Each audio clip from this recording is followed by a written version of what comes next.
We took it all. We brought them to our land.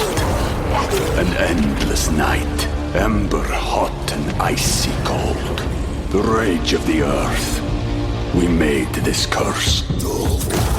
Carved it in the blood on our backs. We did not see. We could not, but she did. And in the end... What will I become? Senua's Saga. Hellblade 2. Play it now with Game Pass. Hey everybody, it's Brad here, and as you might know already, Bob and I are taking a little bit of a break for the holidays. We knew that you guys weren't going to want to take a break from listening though, so we've turned things over for the month of December to our wonderful friend Zach Johnston, life editor and connoisseur of everything whiskey over at Uproxx magazine, and he is taking us through some of his favorite movies paired with his favorite people. Today, Zach is going to be talking about the absolute classic of action cinema, First Blood, with his friends Tod Brown of the You Don't Even Like This Show podcast and Danger Van Gorder of the band Countless Thousands, and they'll be drinking Woodinville Ginja Cask. That is all ahead here on the Film and Whiskey Podcast.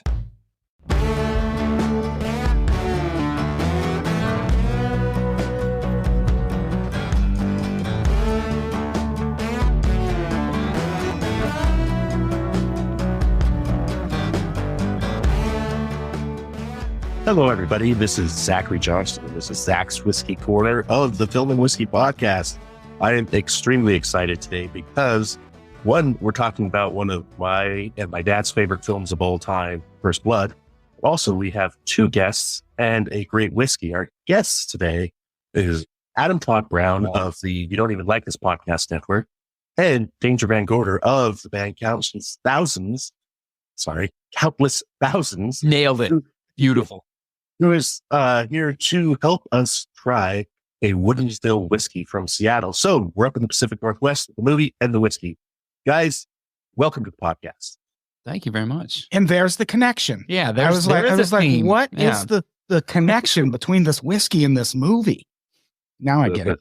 The damn dang Pacific Northwest. I was super overthinking. Did they barrel age this in a cave? They might as well because it's got some nice dank to it, that's for sure. But we'll get to the whiskey in a bit. First, I'm getting to the whiskey right now. Y'all can talk. We can like I said, we can talk about it later. But like I've been looking at a very appealing photo that Adam sent me over. Like I need to get into this bottle and enjoy it. I know I am. And Drink your whiskey, Danger. I'm drinking. And let Zach do his Delicious. podcast. yeah, great whiskey. But guys, let's first talk a little bit about First Blood. Danger, let's start with you. What's your overall experience with this movie? First Blood. Okay.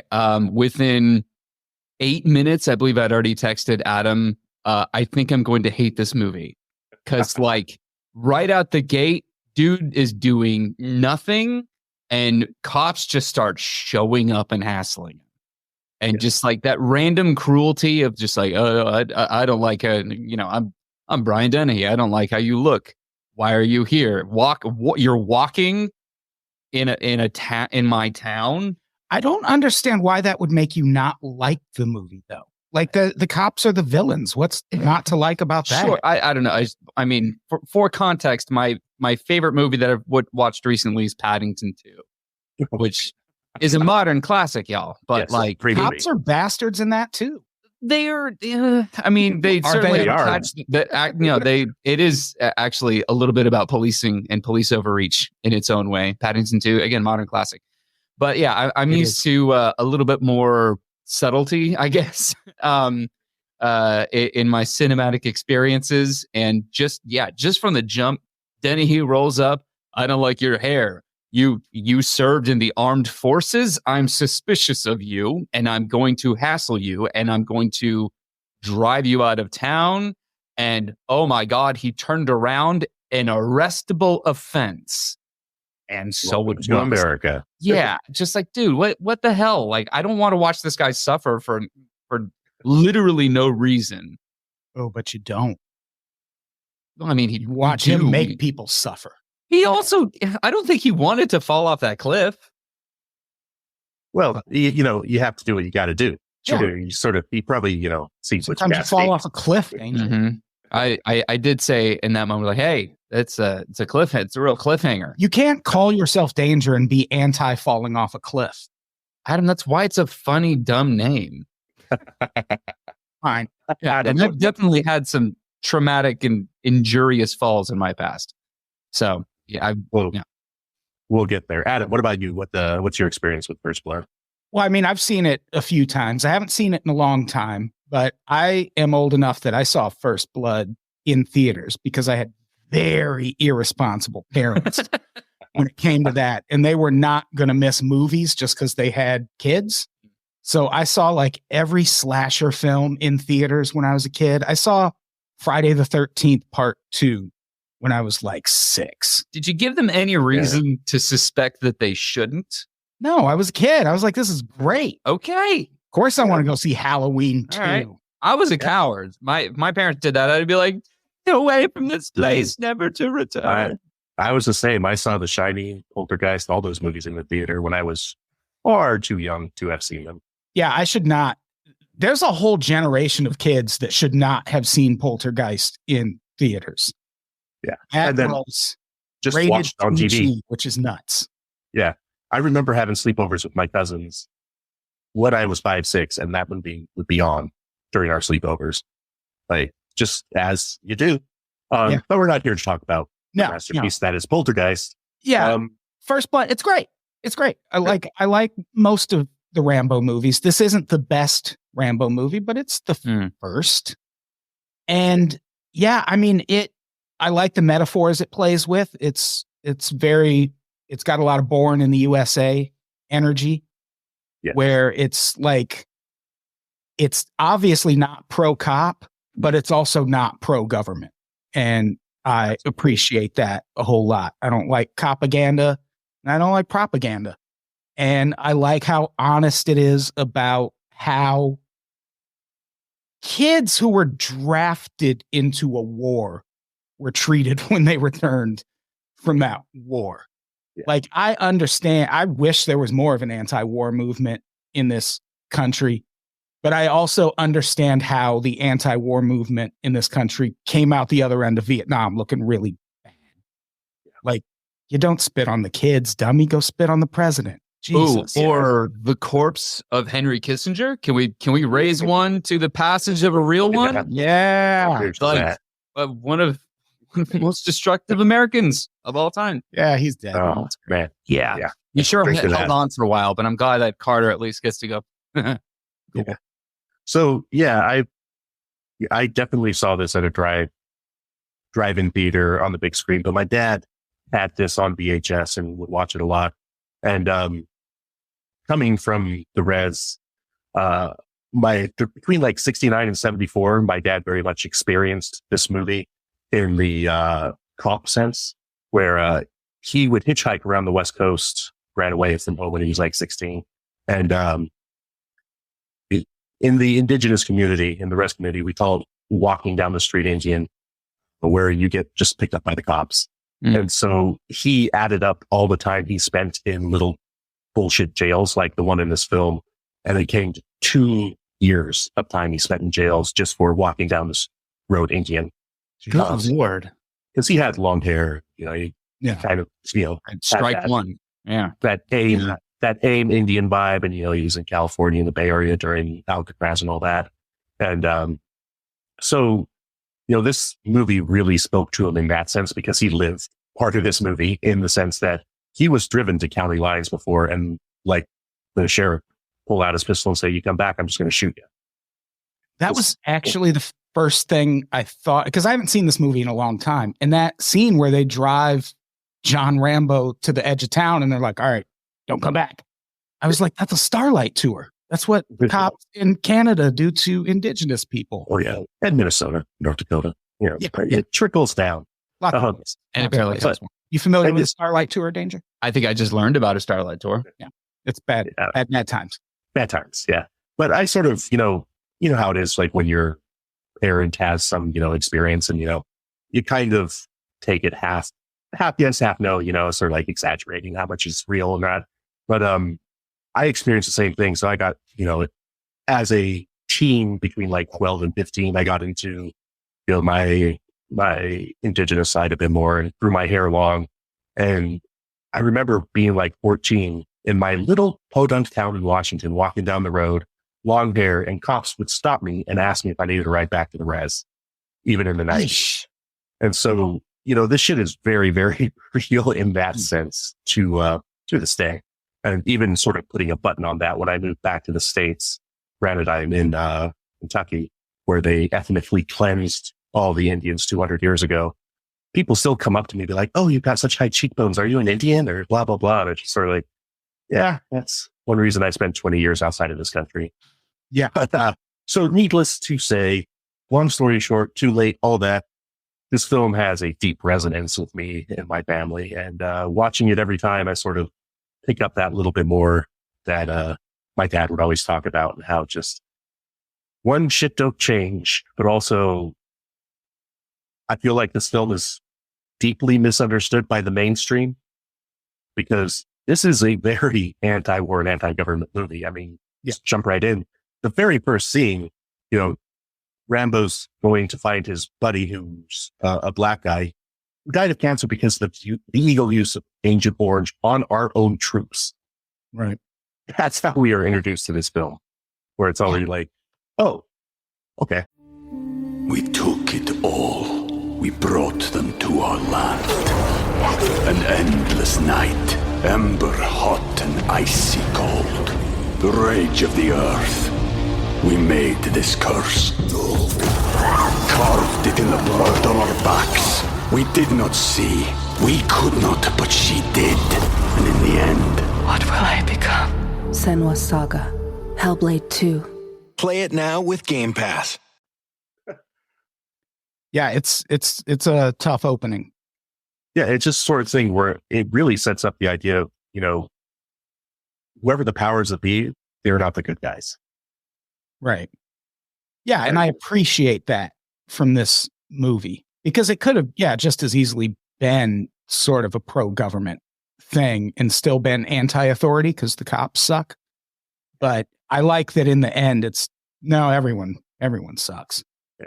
And yeah, like the only not realistic thing about this is that it's happening to a white dude.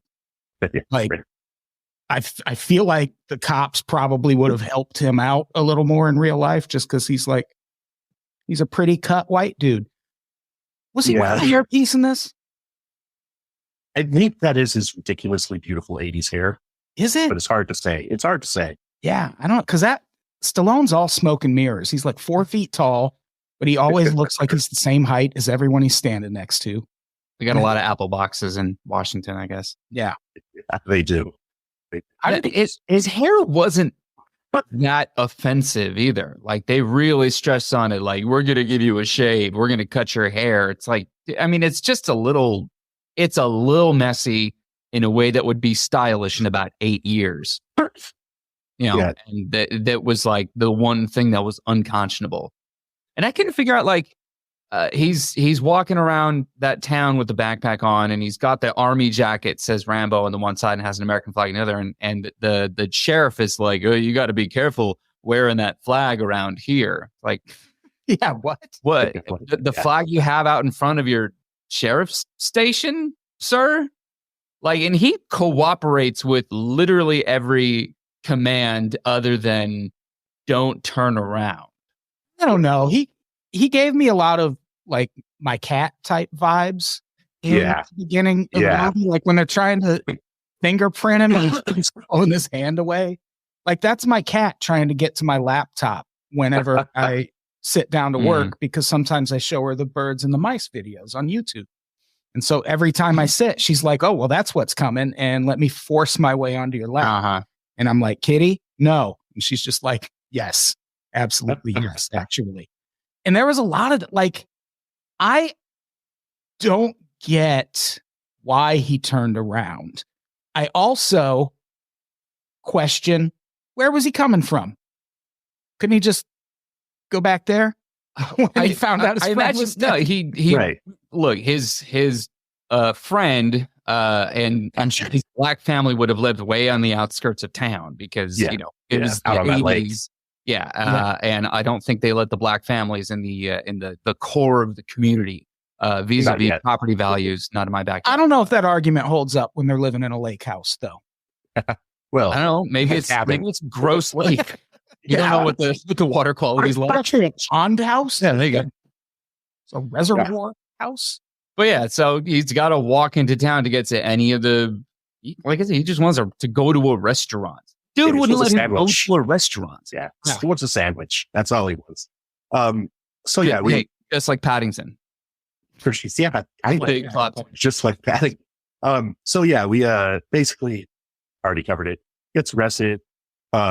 He's taken to the police station, and we meet the rest of the cops that will become his fodder.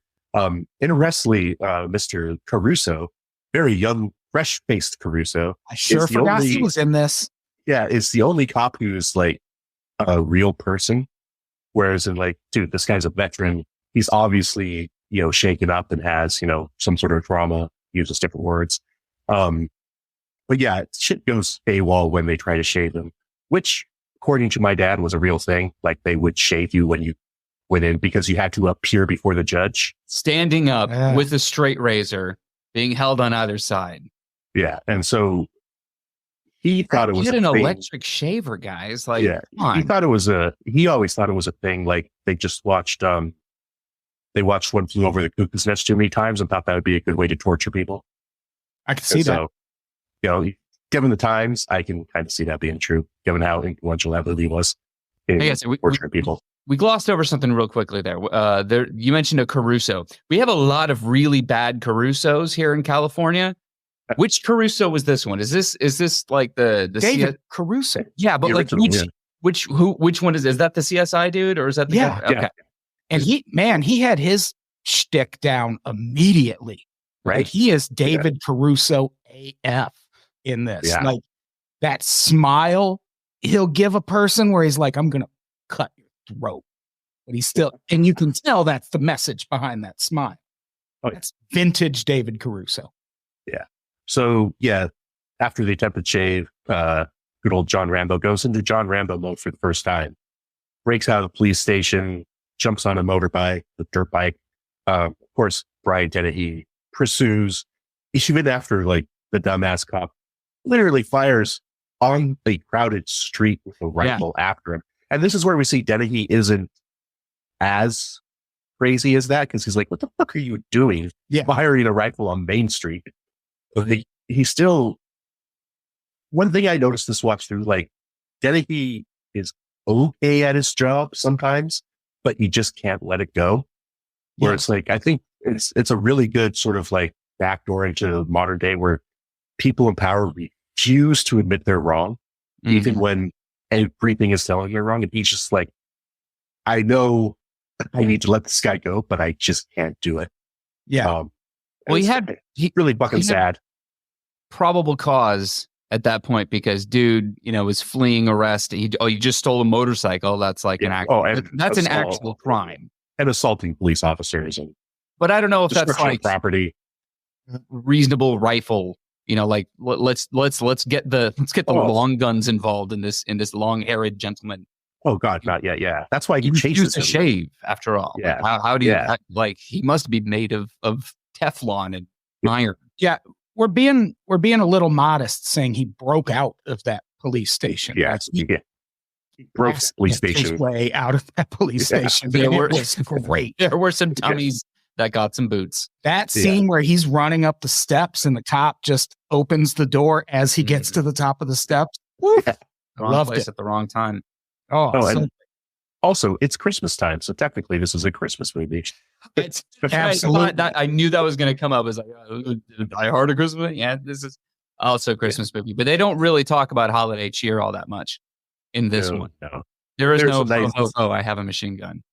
Some nice early 80s decorations around, though, which make all the cheer. But yeah, so we get a huge chase scene now, like a motorcycle into the woods, and it's just ridiculous. Thinking about the stunt driver driving through like the woods and just pastures and just insane places to take a police car. A lot of fishtailing. Every time there was a corner rounded, you get a 1, 2, 3 count, and then boom, police sedan comes out, does the big fishtail move. Like, all right, I got it under control. All right, well, that ain't CGI. Nice. Yeah, I feel like he's been able to get away from that cop a little easier. Yeah, like he's got a dirt bike. He could have just went straight up to the woods, which he eventually does. And then sort of you get this. The film doesn't shift yet. It's still this sort of pursuit action movie where they bring in a helicopter. The asshole with his long rifle accidentally falls out when Rambo throws the rocks. It's the screen of the chopper, but it's sort of like that's the only death in the film. One death, accidental, not his fault. Yeah, I had texted him at the end. I was like, "Did he kill anyone? He didn't kill anyone. He's Batman. He maims everybody, but he didn't kill anybody." Yeah, and how did that helicopter pilot not just push that dude out when he was like, I'll kill you? It's like, oh yeah, goodbye. Well, then you get then there's the misconduct, like the professional review. The IR is going to get involved. But speaking of that, when the guy does fall out, that helicopter pilot takes no measures to like even see if he lived. No, he's just like, all right, peace. I am out of here. He didn't even tell the cops that guy fell out of the helicopter. The bloody rocks tell their own story. Yeah, but this is where we get a sort of like shift. So like we get into the second act of the film, and this is a great shift because this film after this becomes straight up a slasher movie, literally with lightning strikes providing light in a dark rainforest as Rambo maims every motherfucker chasing him, and it's great. Yeah, it incentivizes the continued pursuit. And it should be like he gets to a point where, he's set up all these booby traps and etc. And he gets on Dennehy at the end with his knife on his throat. And it's so clear that he has lost. And all he has to do is let him walk away. And Dennehy can't let it go. He calls in the National Guard. For one dude. For one dude. Well, and the National Guard makes itself way available. Sure. Oh, yeah. Let's come out with M's. Look, maybe I'm getting ahead of things a little bit, but they send a truck with a goddamn M60 machine gun. It's like, that's one truck in a convoy of 4 trucks. He just like, I'm going to pick this one at the end there. I'll just jump in there. Hey, friend, what are you carrying? Oh, like the biggest machine gun made by the Army? Okay, I have it. Please leave this truck. It's like, I don't know what's in those other 3 trucks. Did they have like napalm and like grenades and nuclear weapons for one dude? I get that he doesn't intentionally kill people, but that truck driver he pushed out definitely died of a concussion in his sleep that night. Like, he hit the ground. He jogged it off. How many people? Okay, look, we talked dirt on it. We talked about falls earlier. I've had exactly that. Not exactly. I fell from a helicopter while shooting at a movement. No, nor did I fall out of a moving truck when a commando appeared on the passenger side unexpectedly. So what was it that you're comparing that to, Danger? I fell and landed on my noggin. And I fell off a bicycle, if I'm not mistaken. I did fall off a bicycle, and I have no memory of the event. I did not jump. I do, and it was a lot like Rambo. Yes. Visit me and never mentioned it until now. Yeah, Brian Dennehy was chasing you. Yeah, I was going to say, except Brian Dennehy was just looming over you. I told my wife at one point, I was like, dude, young Brian Dennehy can kind of get it. He's got a very... Was this young Brian Dennehy? It was younger Brian Dennehy. Yeah, relatively maybe. How old is Brian Dennehy dead? Or is he like 150? Yeah, for a real one. Okay. Yeah, he's long past. But yeah, so we get a sort of shift at the midpoint here where it kind of becomes a comedy of errors when the National Guard comes in because they don't want to hike. They're all out of shape. They're like literally, no joke, playing with bazooka. These are weekend warriors. Yeah. In this film, I don't want to cast aspersions on the present day National Guard, but the people. Why not? Because you know what? Because like during the George Floyd protests, I felt safer near the National Guard than I did my local police, who the National Guard were just like, we're just going to maintain a presence. We're not doing anything. Whereas the cops are like, I'm looking for someone to make trouble. Until they four dead in Ohio you. Yeah. Until they four dead in Ohio. Yeah. But the National Guard is just the greatest. So you get this sort of like comedic relief after the slasher movie. And basically the film just becomes a race to the end for this. Rambo escapes through some tunnels, through some rats, and comes out the other end. He for sure kills some of those rats, like while they were filming. Like, I don't remember looking for the no animals were harmed in the making of this film for the tag at the end, but he brought, like, I see a little rat tail moving. He grabs one with his entire fist and ejects it from the stratosphere. And I'm like, oh, that rat's clearly dead. Oh yeah, that's a rat. I'm sorry, Remy. Like, I have empathy for all living creatures, big or small, squeaky or. Might throw a line of rats. Yeah. Yeah. Rats can go. That's fine. But basically, they were in that cave. They weren't doing anything. They were just being rats in a cave. I love people. Despite all your rage, there's still just rats in that cave. Fist fighting the rats. I love it. I know, right? Yeah. Oh, man. But basically, he escapes through tunnels, and then he's like, I'm going to take the fight to him because he's not stopping. He also has really good torch discipline in that scene. I noticed, like, there's a couple of slips, couple of falls. He manages to keep that lit torch while his body is submerged in the water. He's like, no, got to keep this torch above the water. Boy, I'm actually kind of a genius at that. It's good. Like, would have been the Olympics for keeping that torch lit. Yeah. What's crazy, like, this takes such a long time that Troutman, who's his colonel in the Green Berets, and Dennehy have time to sit down at a bar and share a drink. And have a conversation. We don't talk anymore. And have a whole conversation about, how the U.S. government is horrible to veterans and all this is bullshit. And that, they're in a no-win situation. So what are they even fucking doing? And do you think for a second, Dennehy's character is going to be like, yeah, okay, I'll tap out. This is over. And he's sitting there. He goes back to his office and he's sitting at his desk, sort of like, doors shut. You see his medals from Korea behind him, his Purple Heart, starred. I missed that. Glad you pointed that. You think for a second maybe he is just going to let it go, but then Rambo shows up. And, all aspersions to Dennehy letting it go are literally blown away. And you sort of get this big climactic, invasion of the town scene where he blows up the gas station and the gun shop and invades the. It is an active shooter situation. Yeah, he invades the police station, still only going after Dennehy. And that ammunition shop, he really lays waste to American commerce vis-a-vis selling guns. Yeah, I don't know if that's the kind of commerce we need. Fine. Yeah. Look, I live in Burbank. They have a lot of gun shops, but some of those gun shops are next to like a really good empanada shop. I'm just worried about collateral empanadas. Indeed. And kind of what ties the film together is, at the very end, when Troutman comes in to sort of bring him out of the police station, Stallone gives a speech that he wrote, which was based off a letter he got from a veteran, because he did a lot of veteran work back in those days.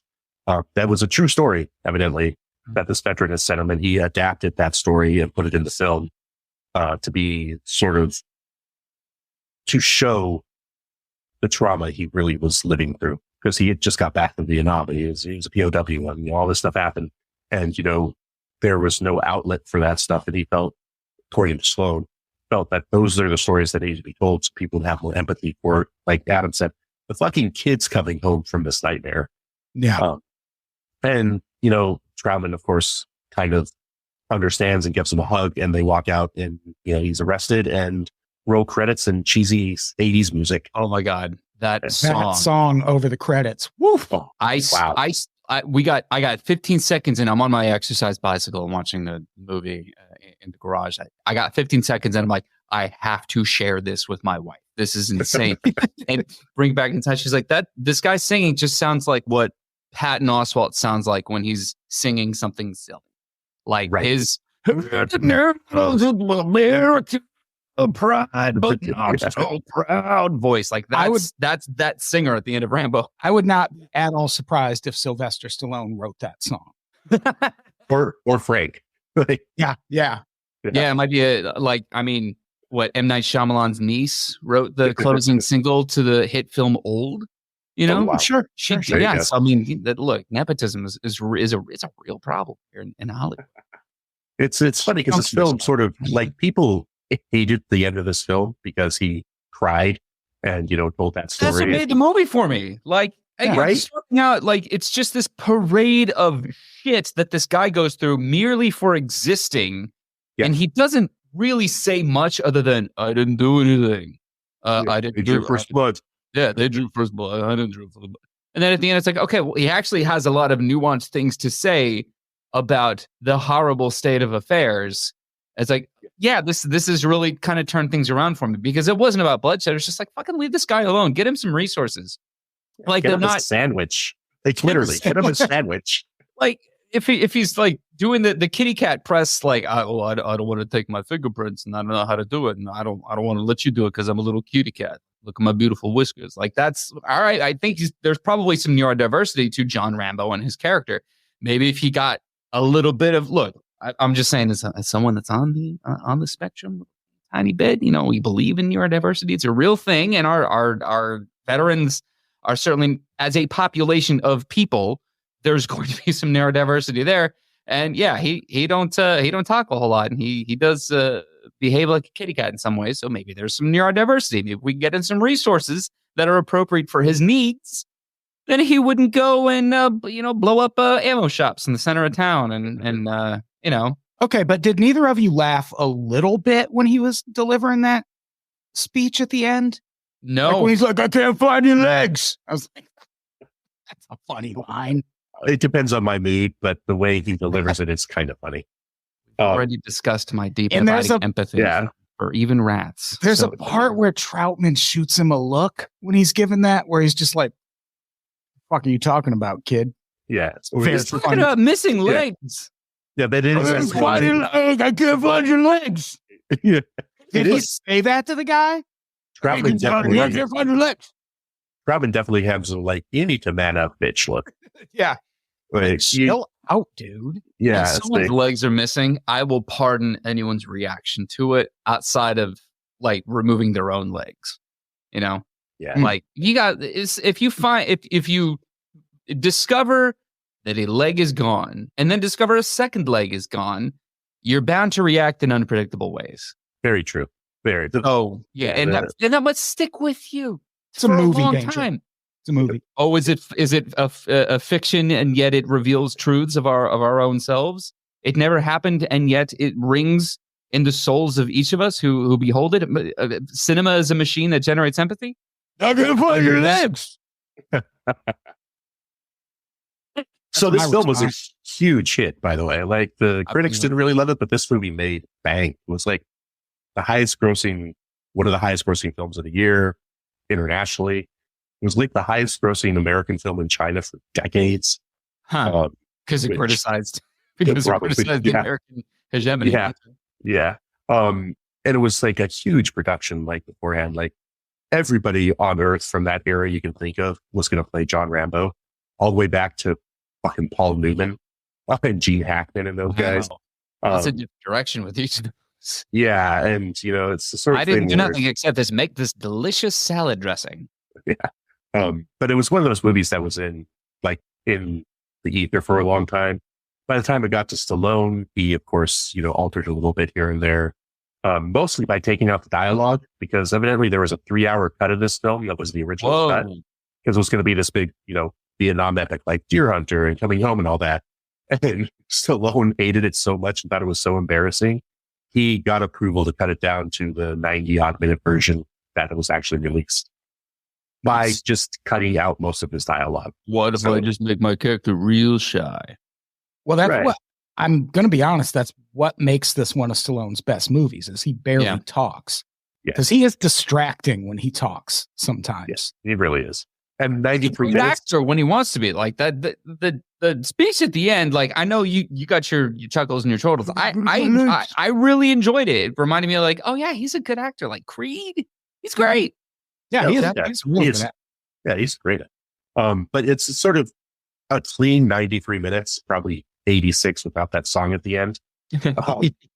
But I kind of miss that as well, where it's like, yeah, there's a message, there's action, there's there's yucks, and it's 90 minutes long. Like you're in, you're out, done. But it doesn't like the climax. The climax of the movie is not the explosions. Like I genuinely look, I've never seen any Rambo thing ever. I know him as a character. I name check him in one of my songs. Like he's an American institution of just like he is a soldier, he is vengeance.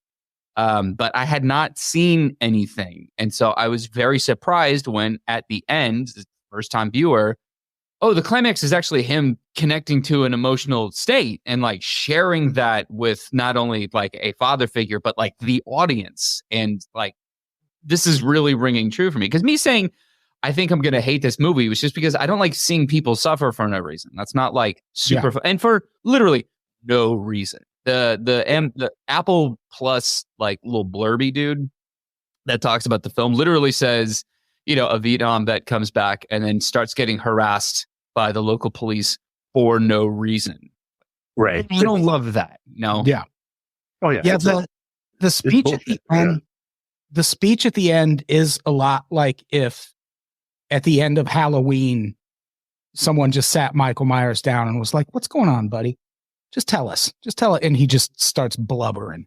Because up to that point, you're right. It's like such a slasher film. Like he's just wrecking people in those woods. Myers never is like, I didn't do anything. Leave me alone. I'm just the son of this horrible woman. And yeah, but I'm saying it would be cool if Michael Myers did that. Yeah, it would. It's not Mike. Good. You can't call him Mike Myers. Stop it. Look, Mike's got to look out for him. His Christian name is Michael. Yeah. Have some respect. So is mine, but I go by it. So, you guys ready to taste some whiskey? I mean, I'm going to keep doing that. Finally ready to taste this whiskey. So, one of the things I love about this film as well, for me, is just watching it. I get so nostalgic about just the way it looks, the mountains, the dampness of it. I mean, it looks like literally the town I grew up in the Pacific Northwest. And so that I will gladly admit creates a lot of nostalgia for me with this movie. This whiskey, Woodinville whiskey, is made just north of Seattle in the same area, basically. And it's farm to glass. So the grains that are in this, the corn, rye, barley, wheat are grown in Washington State. The whiskey's distilled in Washington, just north of Seattle. Like if you say farm to glass, how is that compared to like your heavy machinery, like your Jim Beams and Johnny Walker? So a lot of mainstream bourbons are commodity grains. So they're pulling in grains. They're pulling in like wheat from North Dakota. They're pulling in rye from northern Germany. They're pulling in corn from wherever they can get it. So a lot more transportation involved before it actually gets in a pot still. The corn comes from Bakersfield. Ooh, there you go. No, we can't. No, nice. With a sick bass line. Yeah. So in this case, grain glass means they have a single farm source that is local to the distillery that they use for their grains. In this case, so we're drinking the Woodinville Ginja Cask straight bourbon, and Ginja Cask are Portuguese barrels where they take sour cherries to make a sour cherry liqueur called Ginja. And so they finished their 4 or 5 year old bourbon in these casks to add a little extra layer of taste and flavor. Now, are we certain we're pronouncing it right? Ginja? Genuine question. Because there's some guy there's like a UFC fighter who spells his name. Oh, no, wait, no, sorry, that's an R. Never mind. I'm just saying, Portuguese, those consonants, they'll trip you up. Oh yeah, they'll catch up with you. But yeah, I go by the label Ginja, Ginja. Let's keep it easy. What I like about this Portuguese and their consonants. Mm-hmm. Good sausage though. Without getting too deep into the weeds, like what I like about this whiskey is how fruity it is on the nose. Like you do get those dark berries You do get still the vanilla, the caramel, bourbon. Now we And should you just mention get this is a special bottle that's only available at the distillery, and it's really exciting for Yes. us actually in this podcast, enjoying this beautiful dram. But yeah, it is real fruity for a whiskey. Yeah. And it's got that sort of amaretto sour thing on the nose. Okay. Yeah, that's good. Yeah, amaretto for sure. That's that sort of nuttiness. What about on the taste? What are you guys getting? What do you got, Danger? Here's the thing. I'm not. That's kind of why I wanted Danger. Yeah, He's like the whiskey connoisseur in my life. I really, again, like Zach, I've been following you for a while. And every once in a while, I'm like, I got to try something new. I got to try something different. And I have $65. Nice. And then it turns out that the things that I want to get are not available because you have this insane life where you get to go to the Lefroy distillery whenever you want and just like all this crazy shit. Either way, like it's a source of inspiration. But yeah, like, I don't know, like, on the palate, I get a lot of that sort of darker cherry, the kind of dark cherry that I once had a terrifying anaphylactic reaction to that like closed at my throat. I mean, it's a nice way to enjoy a flavor without the fear Danger's gonna die of getting stressed. I mean, it's not impossible, but I'm gonna really be wise and careful. There's a tiny bit of like a medicinal quality to like a Vicks honey herb type.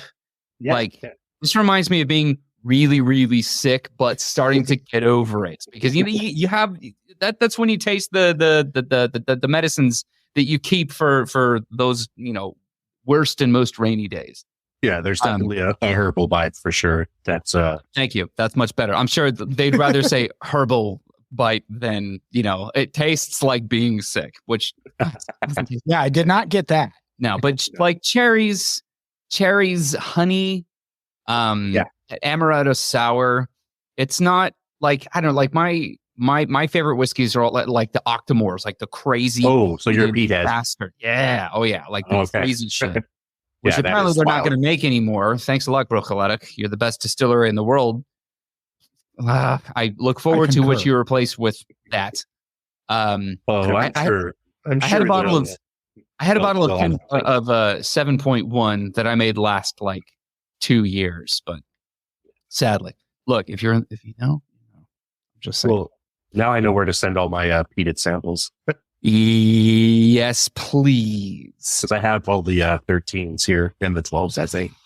Yeah, I look, I'm the kind of guy that like on my birthday, I'll go to 7 Grand, which my wife and I, for our first date, we were supposed to meet at 7 Grand, and I happened to be wearing shorts at that moment, and because I used to work outside, show up at the door of 7 Grand, they're like, no shorts, skedaddle. I'm like, oh, I'm never coming back to 7 Grand ever again. 7 Grand, downtown LA, the best whiskey bar in California, which I know now because eventually, 5 years on, I let sort of bygones be bygones, be like, all right, as a healing exercise, I'm going to go to this bar and experience it. It's like, oh no, this is my favorite bar that I've ever been in my life. I get why they have a dress code. Yeah.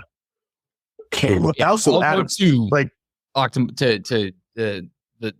to these places to get a $70 pour of an Octomore. Like, I'm going to try it this time. Nice. Yeah. But Adam, this is why I wanted to do this with you is I think with a lot of this whiskey stuff, it's very easy to get very far just gently up our own asses about it. You know what I mean? And go a little too deep. My own ass. But what do you think, man? Like as someone, I mean, just as a passive whiskey fan, what are your thoughts? I mean, it's good. It's like, it's, I'm not a big straight alcohol drinker. I usually need a mixer, and this is tasting straight. It is drinkable. Yeah, we're drinking it right now out of some little steel shot glasses. That the Woodinville PR guy gave me. Thanks, Woodinville PR guy. Nice. No ice, no nothing. Like, look, this like normally isn't my thing, and I like this a lot. Yeah. Yeah. I'm And a whiskey drinker because I like these things Right. to take a lot of time because I, as a very stingy person, I have to really make my drinks last. right. Sorry, as someone that doesn't have a whole heck of a lot of income, I have 2 kids. So yeah, you really got to sort of draw these things out for an optimal experience. And yeah, like he had sent me a picture of this and the bourbon. He's like, "What do you think of Woodinville?" I'm like, "Dude, Woodinville is a great brand. They've got a killer rye. That's the thing that I'm most familiar with is in their lineup. But this is a whole other animal. Straight bourbon whiskey finished in Portuguese Ginja. I know I'm saying that wrong. Casks. Ginja. Proof. But that's just it. Like with this,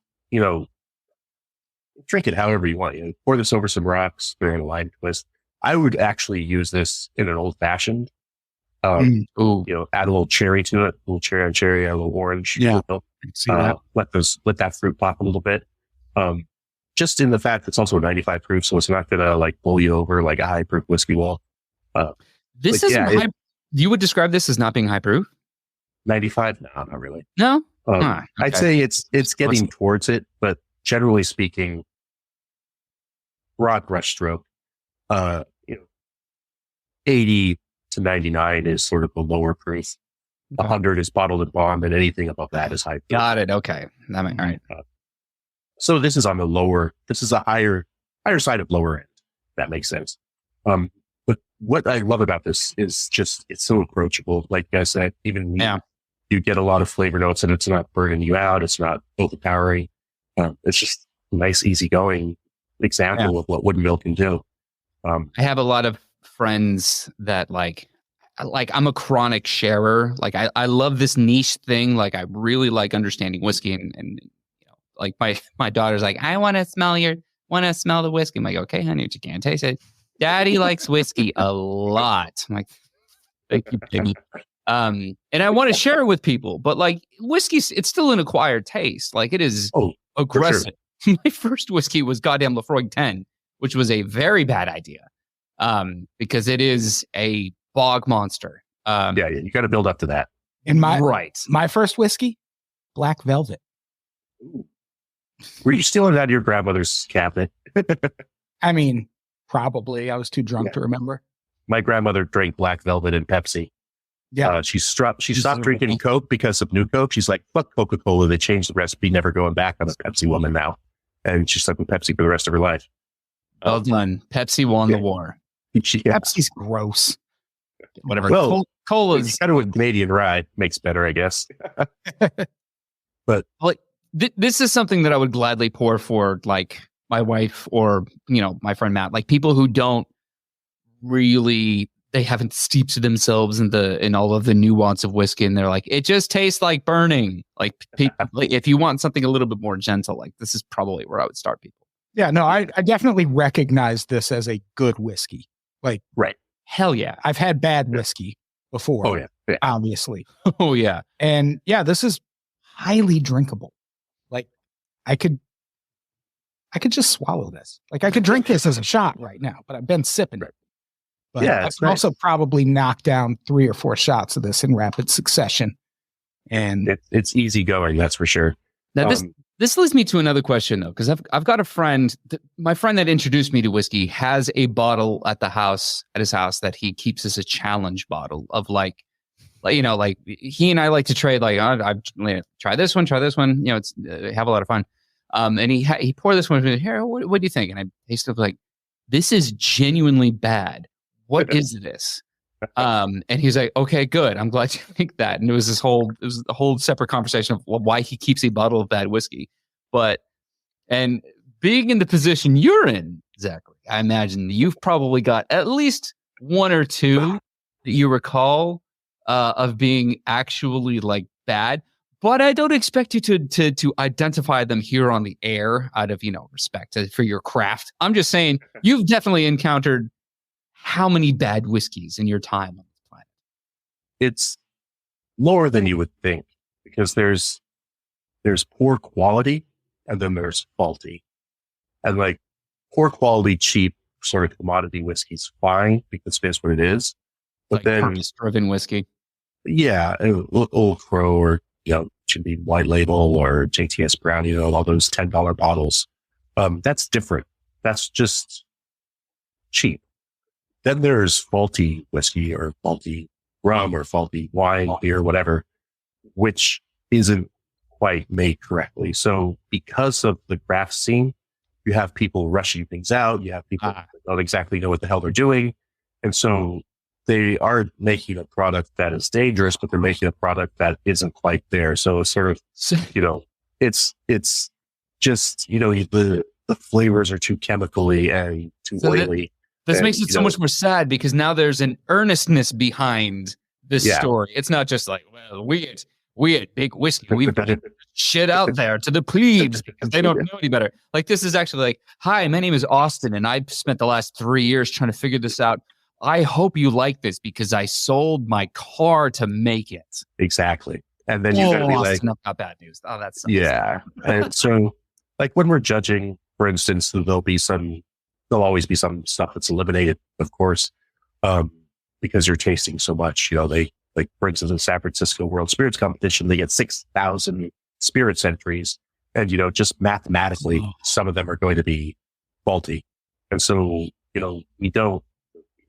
they don't publish what's eliminated, but we get feedback to those distillers and blenders, and bottlers to tell them, where they've gone wrong and how they can fix it. So it is still supportive in that. But like you said, it's somebody, that's what's always so devastating about it, because it's somebody who's probably put in 5 years of their life, if it's whiskey, because it takes that long, or maybe 2 years. And all this money, they probably maxed out all their credit cards and their mom's credit cards. And, and then they spent $500 just to get this whiskey to a competition. And they're like, well, we need to start over. But that's, I can imagine there's a lot of part of coffee it. stills actually still in circulation that can just be bought. And like, all right, this was made in Scotland in 1865. And that's the whole thing as well. Like, there's also, it's like any industry in the world where, there's also the insanely rich people who come into stupid amount of money and then this is their side project, but nobody ever introduced them to someone who has taste. Their whiskey is bullshit or their gin is bullshit or what have you, because there's nobody there to be, they're surrounded by sycophants. So there's nobody there to be like, no, this is bullshit. This is what you need to do, because they're just not operating in that world. They think, oh, this is an easy commodity. This is an easy win. The bourbon or the whiskey industry is booming, blah, blah, blah. We can, make some fast cash. Like, if you do it right, maybe. But, Have you ever tried to make your own whiskey? I've not distilled. Well, I have distilled with some friends, but it's the fermentation. You're just making beer, hops. Distillation, you're boiling it off to make the steam that becomes the alcohol, making sure it will ethanol technically. And then, aging. So yes, but only as a hobby. It's not like the real. The real science is in the fermentation and the distillation, and the alchemy is in the aging and blending. So how about this? My wife got me a make your own whiskey kit last year for Christmas. And it was just like, okay, here's your botanicals, and then here's the wood chips. Get some Everclear, put the wood chips in put the wood chips in, like let it leach out, it's called machination or machinate. I don't know how to thank you. And then it leaches these flavors out, and then you filter it, and then you bottle it, and boom, you've got your own homemade whiskey that used to be Everclear, and now it's this other thing. And I've made that, and I've enjoyed. Like, I've made 4 bad ones, and one that I've really enjoyed. That's like a vanilla base, like a vanilla bean. Like, but it sounds like you would not describe that as whiskey. Well, by law, bourbon and rye has to touch new American oak, or it doesn't matter how much time. It has to be a container. It doesn't have to be a barrel. It can be a box. But it to be called bourbon or rye, it has to touch new American oak for 1 second in a container. So you could literally pour moonshine into a barrel, pour it out into a bottle, and call it bourbon. for whiskey in general, like it doesn't even have to be aged. I mean, White Dog is on aged whiskey, right? So it just depends what you want. I mean, those home kits are, they are what they are, cool. They're fun because you can play around with flavors and sort of get into things, and anything that gets you into, the world of whiskey. What's wrong with that? Especially when you're playing with your own flavors, you're building your own palate, and you're taking some ownership over it, which is going to give you, added value as you go find things that you want to seek out on the whiskey aisle. But that all aside, what are your guys' final thoughts on First Blood? Adam, go. I mean, it holds up. It's still a very fun movie. I think you're right to describe it as kind of a slasher movie. It's got it feels like a few different movies in one. Yeah. And overall, I very much stand behind the message the movie is trying to deliver, because that's a real thing. Like, whether you support wars or not, like, you have to admit the way veterans in this country are treated is pretty abhorrent still. Like, it's not like that has improved that much. And it's kind of it's not kind of a travesty. It is a travesty that veterans are treated the way they are, but we're also expected to support the troops. Yeah. And it's like, you support the troops. How about that? How about you support them? It's not my job to support the troops. Well, and I appreciate that even in 1982, we were getting that message out. Like, I wouldn't be surprised if Springsteen wrote Born in the USA because of this movie. I wouldn't be surprised either. Yeah, it predates that song by 2 years.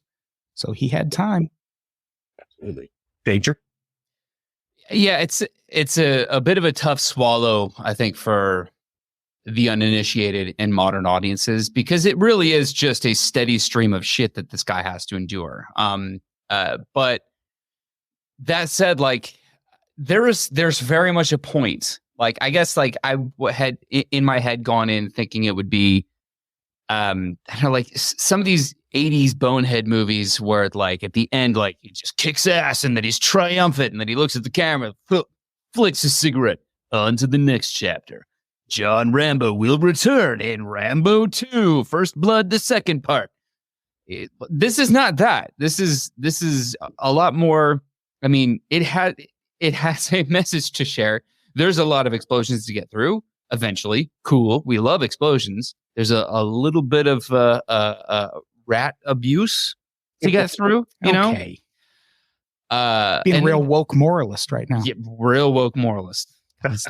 Next album, very exciting. But like just like seeing a cop show up, like, hey, you're a veteran. Like, I guess, like, nowadays our support, like Blue Lives Matter, that, like, that is woven into support the troops in such a way that, like, if you have a gun and are expected to have some sort of policing action in the state, then, like, carte blanche, like, you at, like, socially, like, we as Americans need to support.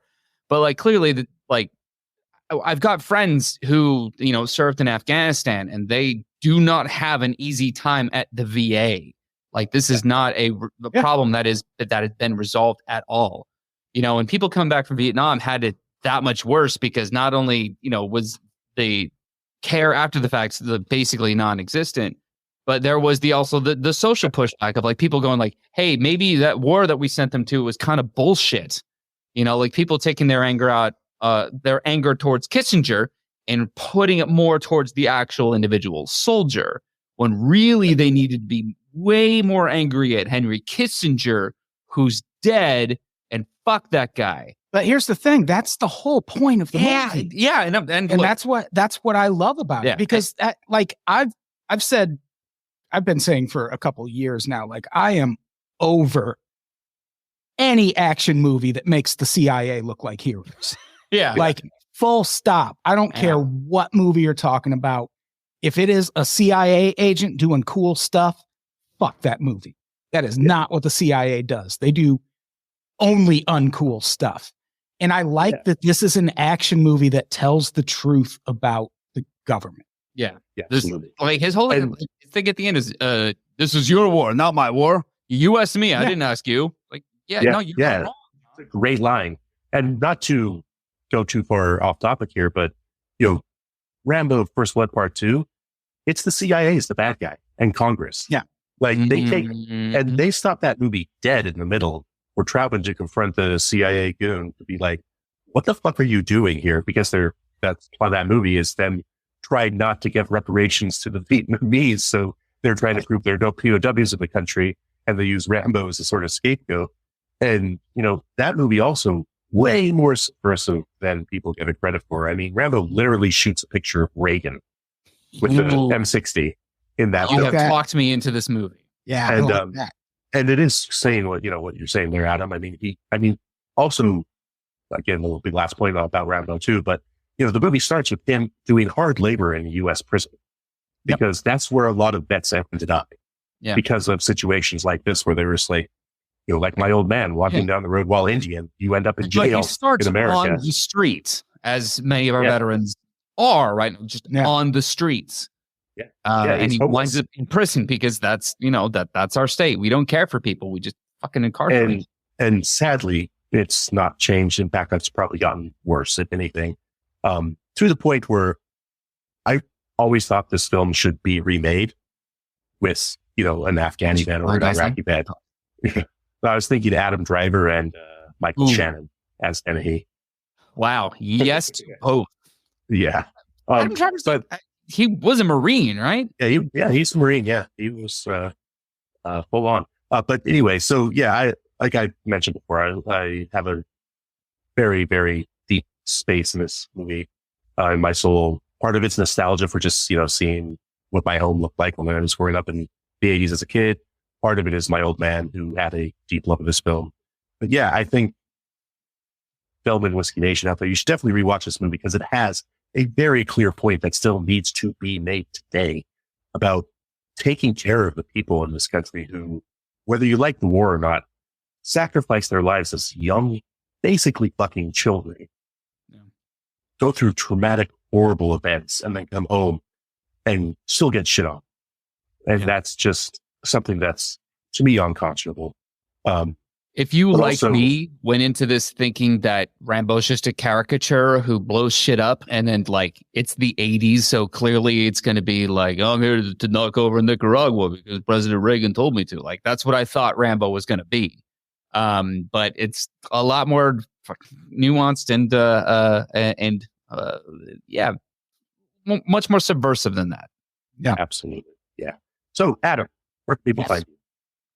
Oh, I do a bunch of podcasts. You can find me on Instagram at Adam Tod Brown. That is Todd with 1D. It's not a typo. And I host a podcast called You Don't Even Like This Show. I host a podcast called Conspiracy the Show. You Don't Even Like Sports. You can find them all wherever podcasts are. Just go look. Especially You Don't Even Like Sports and You Don't Even Like This Band. More people need to listen to those. They're some of the best stuff we do. Absolutely. Great episodes up right now too. And thanks. Danger, tell us about Countless Thousands. What you guys got going on? Yeah, we are currently working on our new album called Woke Moralists. Let's see, we're on Patreon, patreon.com/countless thousands, trying to, make that so that we can actually produce the things we want without, I have 2 kids, and I don't know if anybody ever made this point on the podcast, but kids are expensive. So please come and support. Yeah, if you're new to Countless Thousands and want to check us up, go to YouTube and look up us. Our version of Solidarity Forever is I don't know, I love it. I'm a big union. This is a union shirt I'm wearing. Love unions, very pro-union. Solidarity Forever is great. And then Laser Wolf is another really, really great place to start. That's Lazar Wolf, the awesome side character from Fiddler on the Roof. There's a whole thing to it. And if you listen to the You Don't Even Like This Show podcast, the song that plays at the end, yes, is a Countless Thousands song called Gang Fight. Recorded at Adam's request of hey man, that song you played at the show, that's dope, man. I need a theme song for the podcast. And here we are 10 years later. 10 years later, we got gray hairs. We got a beautiful kitty cat. Look at it. Mimi keeps jumping on the desk. She sure does. That's a beautiful cat. So, Adam, I'm hoping you're going to react to the thumbprinting scene with the cat when we sign off. And then send me photos. Yeah. I want to shave it. God, that did remind me of my cat. Would you just relax, John Rambo? All right, everybody. So I'm Zach Johnston. You can follow me at ZTP Whiskey on Instagram or Uproxx.com. We're writing about whiskey.